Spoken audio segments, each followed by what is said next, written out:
Bonjour, bienvenue dans le blog Art Floral Pro. Aujourd'hui, on a un invité particulier qui s'appelle Robin Ouellet. Puis j'aimerais ça, Robin, que dans un premier temps, tu expliques un peu ton parcours. Comme ça va être encore plus facile pour les gens de voir que dans notre beau domaine, on a des gens qui avancent, qui continuent d'avancer puis qui performent bien. Bonjour à tout le monde.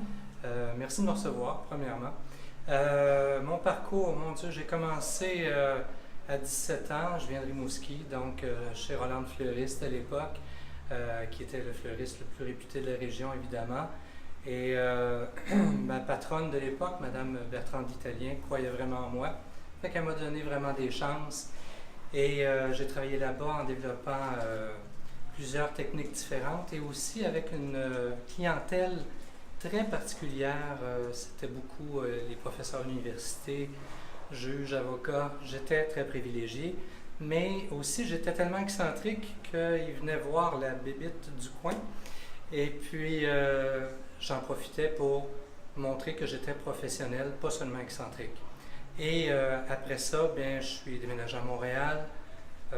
J'ai travaillé là pendant quelques années. Et ensuite, je suis allé vivre en Alberta pour apprendre l'anglais parce que je considère que c'est absolument primordial d'apprendre au moins 2 langues dans notre vie. Si on veut voyager, ça aide beaucoup.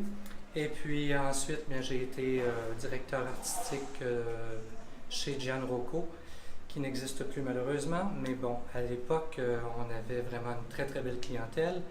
Et maintenant, je suis travailleur autonome et il y a une compagnie qui m'engage pour aller faire des prototypes pour eux en Chine.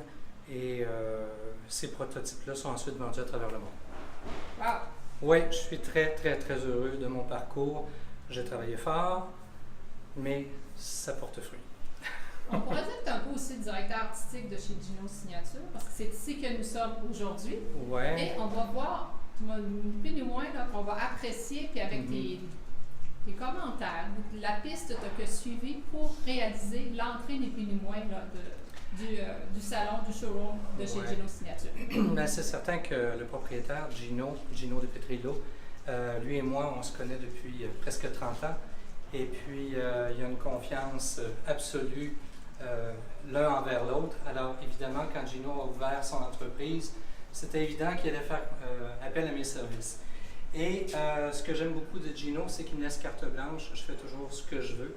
Alors ici, pour l'entrée, cette fois-ci, j'ai décidé de faire des suspensions qui sont tout à fait mobiles, comme vous pouvez voir, ça bouge. Et ce genre de truc-là, moi, ce que j'aime de ça, c'est que, je ne sais pas si tu peux aller jusqu'en haut pour voir, c'est suspendu sur des branches de manzanita naturelles. Manzanita, c'est un bois extrêmement dur, donc on peut suspendre beaucoup de poids là-dedans sans avoir peur que ça casse.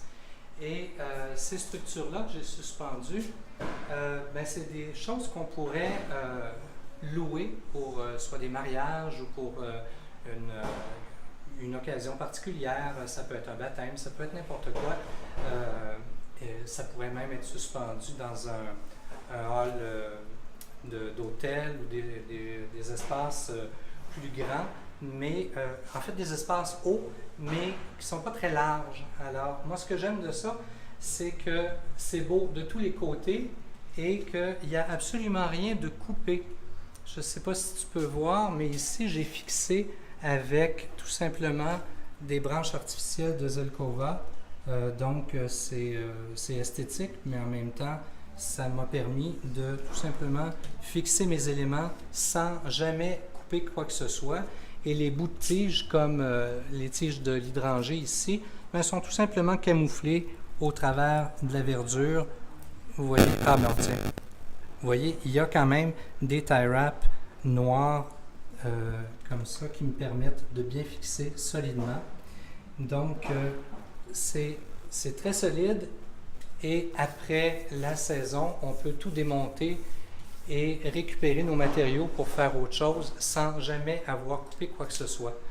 Moi, j'aime beaucoup ce genre de technique-là parce que des fois, on veut montrer quelque chose à nos clients en boutique et on n'a pas nécessairement le goût de toujours couper et de risquer de perdre de matériel, même si c'est des trucs permanents.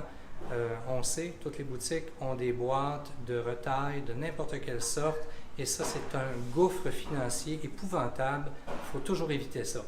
Habituellement, quand je commence à utiliser un matériel artificiel, je l'utilise au complet dans ma composition, justement pour éviter d'avoir des retailles. Si je ne peux pas, parce que des fois c'est impossible, c'est selon la taille de la composition, mais je m'empresse dans la journée même de faire quelque chose avec ce qui me restait de cette composition-là. Je n'accumule aucune retaille dans mon atelier. C'est une loi que je ne transgresse jamais. Je déteste ça. Bon, tu vas faire partie de l'équipe de Joanne qui a vraiment une maxime qui dit défi zéro retaille. Voilà, exactement. Ben écoute, merci beaucoup Robin. Ben, ça me fait plaisir. Les gens qui nous suivent, on vous invite à aller sur notre site web qui est le www.leblogartfloral.com pour pouvoir vous inscrire et en même temps aussi faire partie de la page Facebook. Donc, vous allez avoir des capsules, vous allez avoir plein de petits trucs et l'opportunité aussi de poser des questions pour qu'on puisse, tout comme Robin, leur répondre à des demandes ou à des interrogations. Sur ce, Joanne Martel et Robin Ouellet pour le blog Art Floral Pro. Bonne journée.